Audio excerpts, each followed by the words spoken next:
नमस्कार विद्यार्थियों, आप सभी का आज की मेरी क्लास में हार्दिक स्वागत एवं अभिनंदन। आज हम विद्यार्थियों विशेष रूप से जो रीट लेवल 1 का ईवीएस का जो पोर्शन है पर्यावरण अध्ययन, जहाँ से 30 नंबर के सवाल पूछे जाने हैं, प्रश्न पूछे जाने हैं, तो उसकी लगभग 7 इकाइयाँ हैं। उसी में से आज हम कुछ जो चैप्टर हैं उनका अध्ययन करेंगे।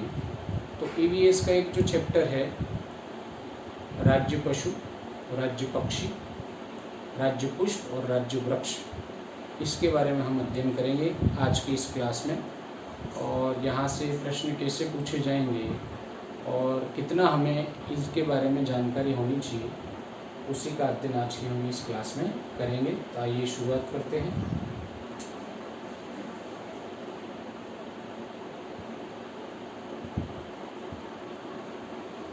राज्य, वृक्ष और दूसरा ले लेते हैं राज्य पुष्प।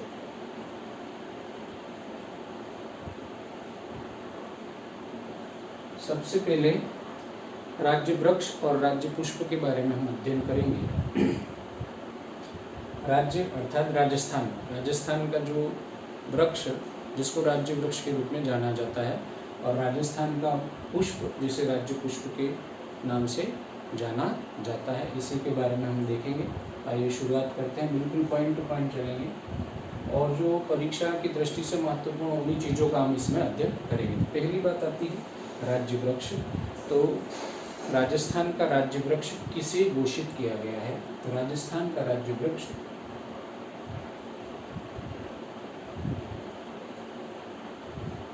खेजड़ी को घोषित किया गया है। इसे घोषित किया गया है खेजड़ी। राजस्थान का राज्य वृक्ष है खेजड़ी। वहीं राजस्थान का राज्य पुष्प, तो राज्य पुष्प जो है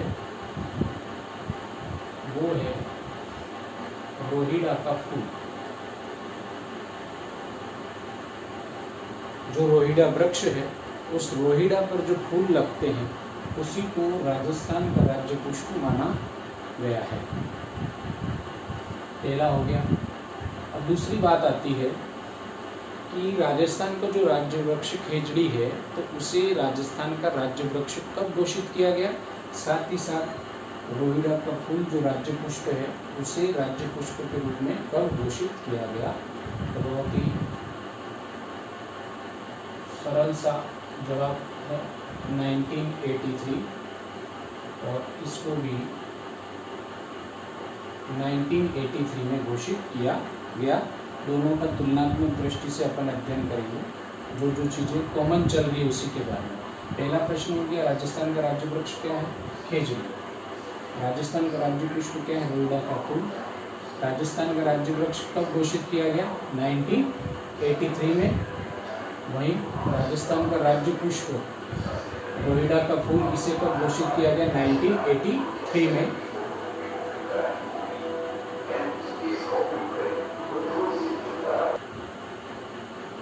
हाँ, राज्य वृक्ष खेजड़ी घोषित 1983, राज्य पुष्प रोहिड़ा का फूल घोषित 1983। अब तीसरी बात आती है, तो तीसरा जो पॉइंट है वो रहेगा वैज्ञानिक नाम, साइंटिफिक नेम। तो राज्य वृक्ष का जो साइंटिफिक नेम है वो है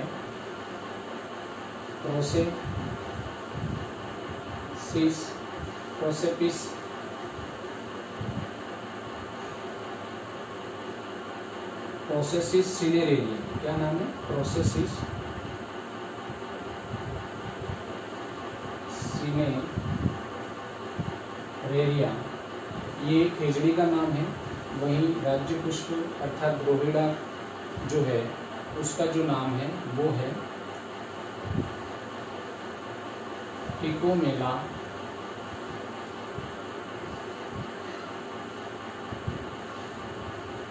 अंडुलेटा। टिकोमेला अंडुलेटा, ये राज्य पुष्प का नाम है। हाँ, तो राज्य वृक्ष खेजड़ी का नाम जो है वो सिस भी मिलता है कहीं कहीं, और कहीं कहीं पीस भी लिखा हुआ है, प्रोसेपिस सिनेरेरिया, ये आपको ध्यान रखना है। राज्य वृक्ष खेजड़ी 1983 में घोषित, नाम प्रोसेपिस सिनेरेरिया। राज्य पुष्प रोहिड़ा का फूल घोषित 1983 में घोषित, वैज्ञानिक नाम ट्रिकोमेला अंडुलेटा। अब कुछ और देखते हैं, जैसे राज्य वृक्ष जो खेजड़ी है उसको और किस नाम से जाना जाता है, तो वो हमें देखना है।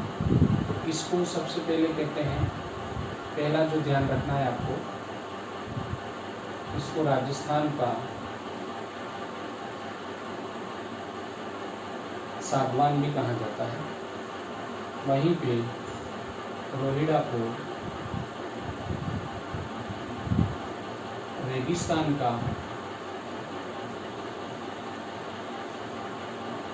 सागवान कहा जाता है। राजस्थान का सागवान राज्य वृक्ष खेजड़ी है, वहीं रेगिस्तान का सागवान या थार का सागवान जो है वो है रोहिड़ा राज्य पुष्प जो है। अर्थात रोहिड़ा को रेगिस्तान का सागवान कहा जाता है और खेजड़ी को राजस्थान का सागवान कहा जाता है। और बात है जो राज्य वृक्ष अर्थात खेजड़ी के बारे में है, इसको रेगिस्तान का गौरव, साथ ही साथ कल्प वृक्ष भी कहा जाता है। इसे कहा जाता है खेजड़ी को रेगिस्तान का गौरव और रेगिस्तान का कल्प वृक्ष, साथ ही साथ राजस्थान का सागवान कहा जाता है। वैज्ञानिक नाम प्रोसेपिस सिनेरेरिया, घोषित 1983। खेजड़ी राज्य पुष्प रोहिड़ा का फूल घोषित 1983, वैज्ञानिक नाम ट्रिकोमेला अंडुलेटा, इसे रेगिस्तान का सागवान भी कहा जाता है। और इसके बारे में 2 या 3 बातें और हैं जो पहले अपन देख लेते हैं। इस रोहिड़ा को जोधपुर में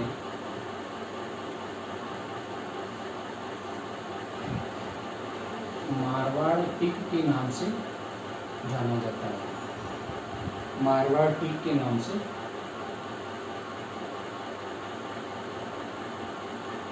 प्रसिद्ध,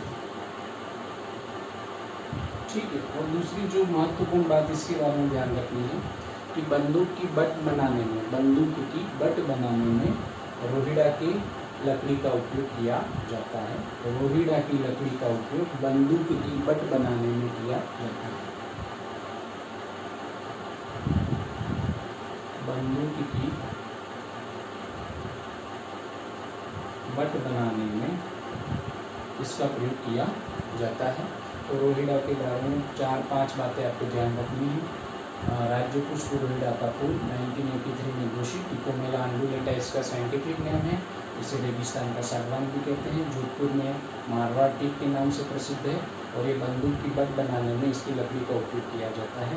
ये हो गया आपकी राज्य पुष्प रोहिड़ा का फूल, अर्थात रोहिड़ा के बारे में इतनी जानकारी आपको ध्यान रखनी है जो वीक लेवल 1 के हिसाब से महत्वपूर्ण है, ये हमें ध्यान रखना है। राज्य वृक्ष खेजड़ी 1983 घोषित, प्रोसेपिस सिनेरेरिया साइंटिफिक में, राजस्थान का सागवान, रेगिस्तान का गौरव, रेगिस्तान का कल्प वृक्ष इसे कहा जाता है। और इसके बारे में कुछ बातें हैं जो अक्सर कंपटीशन एग्जाम्स में पूछी गई हैं जिसको हमें देखना है। तो उसके बाद आता है कि इसको अन्य किन नामों से जाना जाता है। कुछ क्षेत्रीय नाम भी हैं इसके, जैसे इसको अन्य नाम जैसे इसको झांटी या शमी के नाम से भी जाना जाता है, झांटी या शमी। दूसरा, इस खेजड़ी का जो वृक्ष है, जो हमारा राज्य वृक्ष है राजस्थान का, तो इसकी पूजा एक विशेष पर्व पर की जाती है, जिसके बारे में RPSC में भी प्रश्न पूछा गया था कि जो खेजड़ी है जिसको झांटी या शमी कहा जाता है, किस पर्व के दिन इसकी पूजा होती है, तो विजयादशमी,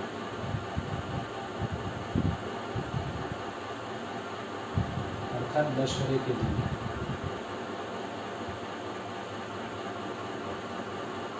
इसकी पूजा की जाती है। किसकी पूजा की जाती है? खेजड़ी की। नेक्स्ट जो प्रश्न जो बनेगा वो पूछा जा सकता है कि जैसे खेजड़ी के वन सर्वाधिक कहाँ पाए जाते हैं? खेजड़ी के वन सर्वाधिक कहाँ पाए जाते हैं? तो इसका जवाब होगा ये जो सर्वाधिक जो खेजड़ी पाई जाती है, सर्वाधिक जो है वो शेखावटी और नागौर। शेखावटी और नागौर। शेखावटी मतलब कौन कौन से 3 जिले आते हैं इसमें? चूरू, सीकर और झुंझुनू। चूरू, सीकर, झुंझुनू, इसको शेखावटी क्षेत्र कहा जाता है। साथ ही साथ नागौर जिला है, वहाँ पे सर्वाधिक या बहुतायत खेजड़ी के वन, खेजड़ी के वृक्ष पाए जाते हैं।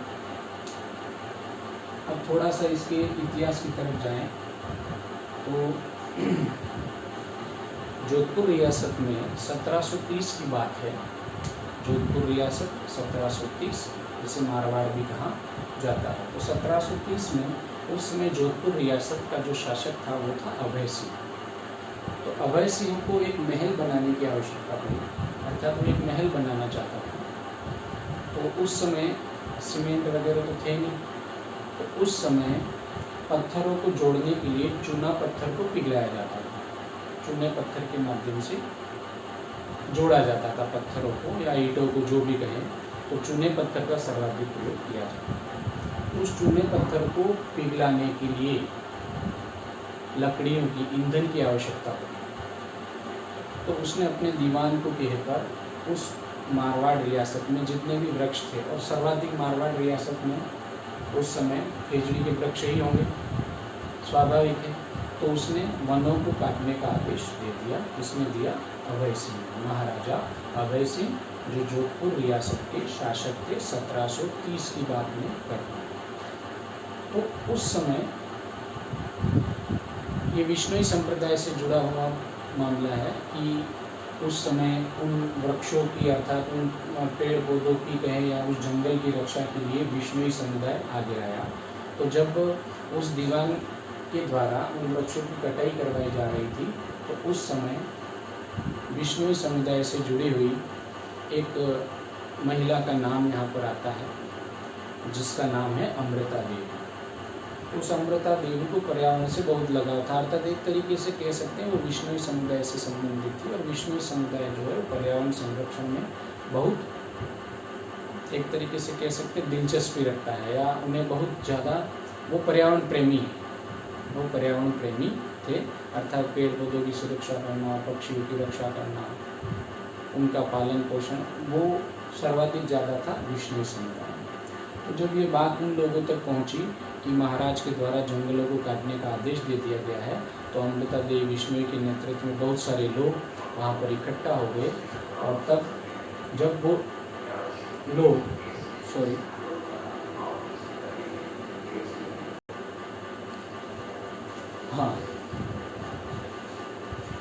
राजा के आदेश के बाद जंगलों की कटाई शुरू होगी। जब यह बात विष्णुई समुदाय के लोगों को पता चली, तो अमृता देवी विष्णुई के नेतृत्व में वे सभी लोग उस जंगल में इकट्ठा हो गए और उन पेड़ों से, खेजड़ी के पेड़ों से चिपक गए। दीवान के द्वारा थोड़ा बहुत समझाया गया, किंतु राजा ने सख्त आदेश दिया था। तो तब उस दीवान के द्वारा उन अमृता देवी सहित अन्य 363 लोगों को एक साथ उन पेड़ों के साथ काट दिया जाता है। तो यह जो पहला बलिदान था, वो एक तरीके से कह सकते हैं पर्यावरण के लिए दिया जाने वाला राजस्थान के इतिहास में पहला बलिदान था। तो यहाँ से कोई प्रश्न ऐसा पूछे तो हमें जानकारी रखनी है, वो आगे मैं दिखाऊंगा। अब आप समझिए, वहीं से ये खेजड़ी दिवस की शुरुआत हुई, और खेजड़ी के लिए बलिदान देने वाली पहली महिला कौन थी? अमृता देवी विष्णुई थी, जो जोधपुर रियासत की थी। तो प्रश्न बनता है,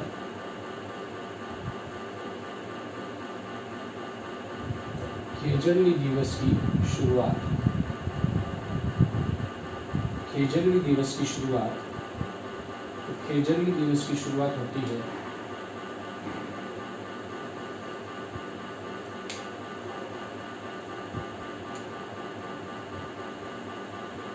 12 सितंबर 1978 से खेजड़ी दिवस की शुरुआत हुई। ये ध्यान रखना है, परीक्षा की दृष्टि से महत्वपूर्ण।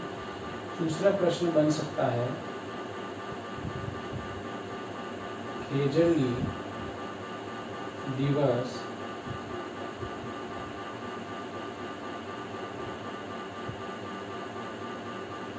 कब मनाया जाता है? खेजड़ली दिवस कब मनाया जाता है? तो खेजड़ली दिवस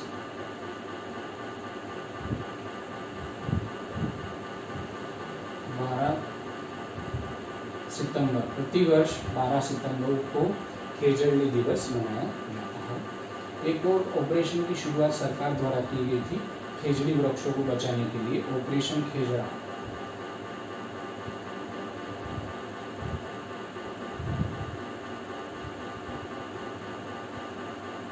ऑपरेशन खेजड़ा की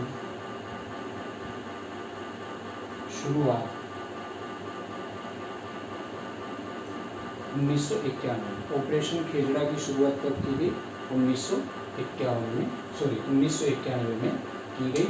तो एक बार इसको आप स्क्रीनशॉट भी लेना चाहे तो ले सकते हैं। पहला है खेजड़ी राज्य वृक्ष, 1983 में घोषित। प्रोसेपिस सिनेरेरिया, वैज्ञानिक नाम राजस्थान का सागवान, रेगिस्तान का गौरव या कल्प वृक्ष, अन्य नाम जांटी या शमी। विजयादशमी या दशहरे के दिन इसकी पूजा की जाती है। सर्वाधिक शेखावटी व नागौर में पाए जाते हैं। और खेजड़ली दिवस की शुरुआत 12 सितंबर 1978 से हुई। खेजड़ली दिवस कब मनाया जाता है? तो 12 सितंबर प्रतिवर्ष। और ऑपरेशन खेजड़ा की शुरुआत कब हुई? तो 1991 में हुई। हाँ, अब आगे देखते हैं कि अमृता देवी का पर्यावरण संरक्षण में एक अभूतपूर्व योगदान रहा, इसीलिए एक पुरस्कार की शुरुआत भी की गई पर्यावरण संरक्षण के हिसाब से। अमृता देवी वन्य जीव पुरस्कार, इसकी शुरुआत 1994 से इसको शुरू किया गया था, 1994 से। अमृता देवी वन्य जीव पुरस्कार 1994 से शुरू किया गया। और पहला अमृता देवी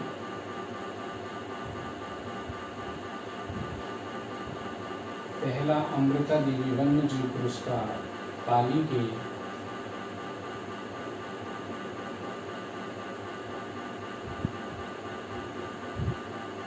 गंगाराम विष्णु को मिला। यह हमें ध्यान रखना है। वो जो संक्षेप में जो कहानी हमने पढ़ी थी या इतिहास जो हमने देखा था कि 1730 में जोधपुर रियासत के शासक अभय सिंह द्वारा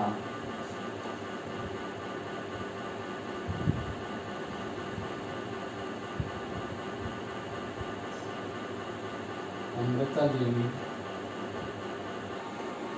विश्नोई सहित 363 लोगों को खेजड़ी वृक्ष सहित काट दिया गया। अर्थात 1730 में जोधपुर रियासत के शासक अभय सिंह के काल में अमृता देवी विश्नोई सहित 363 लोगों को खेजड़ी वृक्ष सहित काट दिया गया। यह हमें ध्यान रखना है। बस, तो ये हमारे जो राज्य वृक्ष खेजड़ी और राज्य पुष्प जो रोहिड़ा है उसके बारे में सामान्य जानकारी थी, ये कंप्लीट हो चुकी है। बस आपको इतना ध्यान रखना है जो परीक्षा की दृष्टि से महत्वपूर्ण है। आगे हम देखेंगे राज्य पशु और राज्य पक्षी।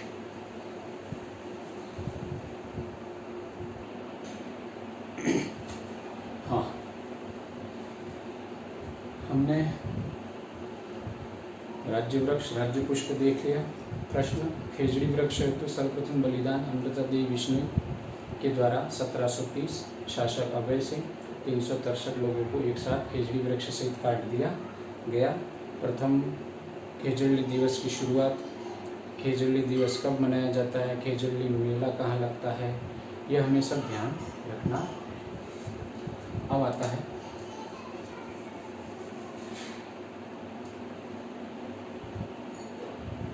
राज्य पक्षी और राज्य पशु।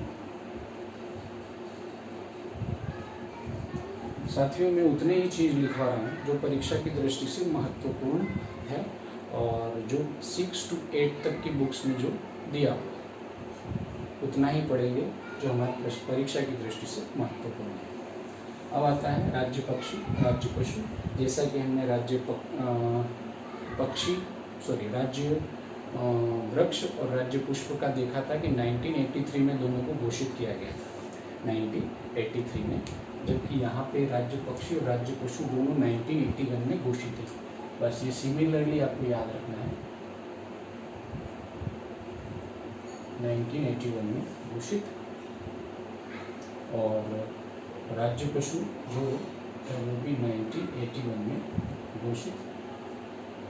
यानी पहले पक्षी कौन सा है, पशु क्या है वो लिखा नहीं, इतना तो आपको पता ही होगा कि जैसे राज्य पक्षी कौन है, राज्य पक्षी है गोडाउन, राज्य पक्षी है गोडाउन, और राज्य पशु है चिंकारा, राज्य पशु है चिंकारा।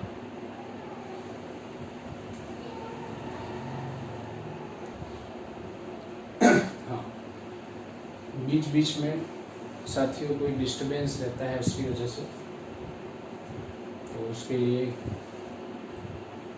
घर में ही वीडियो बना रहा हूँ। तो स्वाभाविक है, घर में लॉकडाउन का समय चल रहा है, घर के अन्य परिवार के सदस्य भी है, तो थोड़ा बहुत डिस्टरबेंस है, तो उसे आप एडजस्ट कर लीजिएगा। हाँ, राज्य पक्षी गोडाउन 1981 में घोषित, राज्य पशु चिंकारा 1981 में घोषित। ठीक है, ये जंगली पशु जो है वो है, उसके बारे में अपन देखें।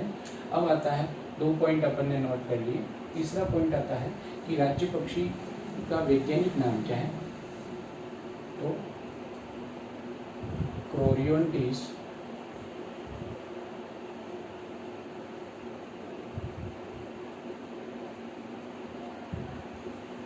नाइग्रिसेप्स, क्रोरियोंटिस नाइग्रिसेप्स, ये इसका साइंटिफिक नेम है गोडाउन। तीसरी बात यहाँ पे आती है, हाँ, राज्य पशु में, राज्य पशु का वैज्ञानिक नाम गजेला, गजेला। ठीक है, राज्य पशु 1981 में घोषित चिंकारा, चिंकारा 1981 में राज्य पशु घोषित, वैज्ञानिक नाम गजेला, गजेला। ये किस प्रजाति का है, तो यह इसकी जो प्रजाति है वो एंटीलोप प्रजाति है और हिरण की ही प्रजाति है, ये कहलाता है छोटा हरिण। ठीक है, एंटीलोप प्रजाति छोटा हरिण कहते हैं, गजेला, गजेला साइंटिफिक नेम है। और प्रश्न में भी पूछा जाए कि चिंकारों के लिए प्रसिद्ध अभ्यारण्य कौन सा है, चिंकारों के लिए प्रसिद्ध अभ्यारण्य कौन सा है, तो नाहरगढ़ अभयारण्य जयपुर, नाहरगढ़ अभयारण्य जयपुर, ये चिंकारों के लिए प्रसिद्ध, चिंकारों के लिए प्रसिद्ध।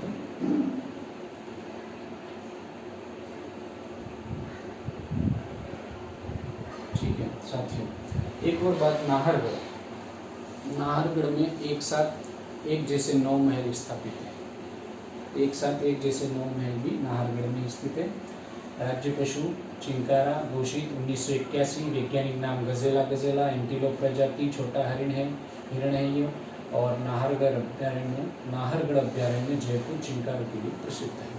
अब आते हैं राज्य पक्षी के बारे में। राज्य पक्षी के बारे में 3 बातें क्लियर होगी। अब आगे देखते हैं अन्य नाम इसके क्या हैं। अन्य नाम में है, पहला आएगा great Indian bustard, great Indian bustard,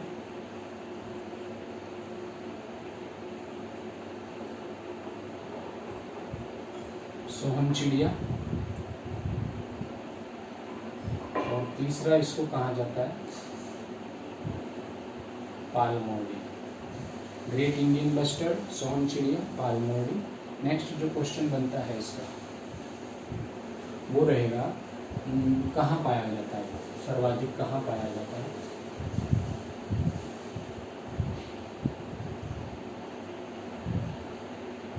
कहाँ पाया जाता है सर्वाधिक? तो सर्वाधिक जैसे ये अपने को देखने को मिल जाएगा राष्ट्रीय मरु उद्यान जैसलमेर और बाड़मेर, अर्थात ये जैसलमेर बाड़मेर में विस्तृत है राष्ट्रीय मरु उद्यान।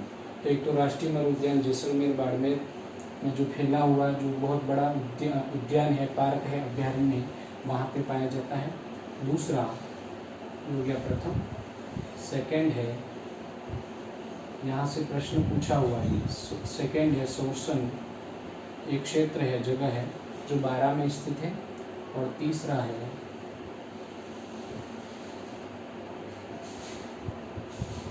सांकलिया जो कि अजमेर में स्थित है। तो विद्यार्थी कहें या साथी कहें जो भी, तो आज का जो अपना जो टॉपिक था राज्य पशु, राज्य पक्षी, राज्य पुष्प, राज्य वृक्ष, उसके बारे में जो महत्वपूर्ण जो सारगर्भित जो बातें थी वो मैंने आपको बताई। और आप यकीन मानिए परीक्षा की दृष्टि से या परीक्षा के पॉइंट ऑफ व्यू से यही प्रश्न या यही बातें जो हैं वो हमें ध्यान रखनी है जहाँ से प्रश्न बनते हैं। बहुत ही सामान्य से प्रश्न बनेंगे और जो भी सामान्य जानकारी जो महत्वपूर्ण है परीक्षा की दृष्टि से मैंने आपको बता दी। एक बार फिर से रिवीजन कर लेते हैं। राज्य पक्षी 1981 में घोषित, राज्य पशु भी 1981 में घोषित, राज्य पक्षी गोडावण, राज्य पशु चिंकारा, राज्य पक्षी गोडावण का वैज्ञानिक नाम क्रोरियोंटिस नाइग्रिसेप्स है। तो वहीं राज्य पशु का वैज्ञानिक नाम गजेला है। यह गजेला यह जो राज्य पशु है वो एंटीलोप प्रजाति का है, छोटा हरिण है और ये नाहरगढ़ अभ्यारण्य में सर्वाधिक मात्रा में पाया जाता है। अर्थात सर्वाधिक कहाँ देखे जाते हैं? नाहरगढ़ अभ्यारण्य में देखे जाते हैं। वहीं पे ये जो गोडावण जो है जो राज्य पक्षी है उसके अन्य नाम है ग्रेट इंडियन बस्टर्ड, सोहनचिड़िया, पालमोडी, ये इसके अन्य नाम हैं जो अपने को ध्यान रखने। और कहाँ पे पाया जाता है जो परीक्षा की दृष्टि से महत्वपूर्ण है, तो राष्ट्रीय मरु उद्यान जैसलमेर बाड़मेर में पाया जाता है। सोरसन बारां में बहुतायत में दिखाई देगा और सांकलिया अजमेर में बहुतायत में दिखाई देगा। अब आता है राज्य पशु में ही एक और राज्य पशु, ये वाइल्ड एनिमल के रूप में है। तो राज्य पशु एक और है जो कि जिसकी श्रेणी है घरेलू श्रेणी या पालतू श्रेणी का है। तो वो इसे घोषित किया गया ऊँट को घोषित किया गया 2014 में। ऊँट को घोषित किया गया जो घरेलू श्रेणी का है, डोमेस्टिक कैटेगरी में है और ये वाइल्ड एनिमल की कैटेगरी में है। तो डोमेस्टिक कैटेगरी में ऊँट है, 2014 से घोषित है। और एक बात ऊँट के बारे में ध्यान रखनी कि सर्वाधिक जो पाया जाता है ऊँट वो बाड़मेर में पाया जाता है।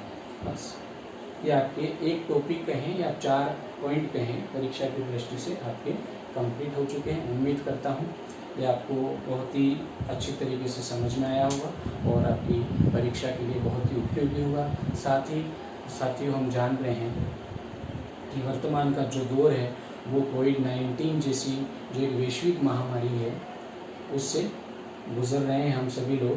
तो मेरा ऐसा मानना है कि आप अपने परिवार के साथ घर पर सुरक्षित होंगे, स्वस्थ होंगे और जहाँ पे भी जाएं, घर से बाहर ऐसा कोई आवश्यक कार्य हो निकलना ही पड़े तो कोविड-19 की जो प्रोटोकॉल्स हैं उनको फॉलो करते हुए अपने और अपने परिवार को स्वस्थ बनाए रखिए। जय हिंद, वंदे मातरम।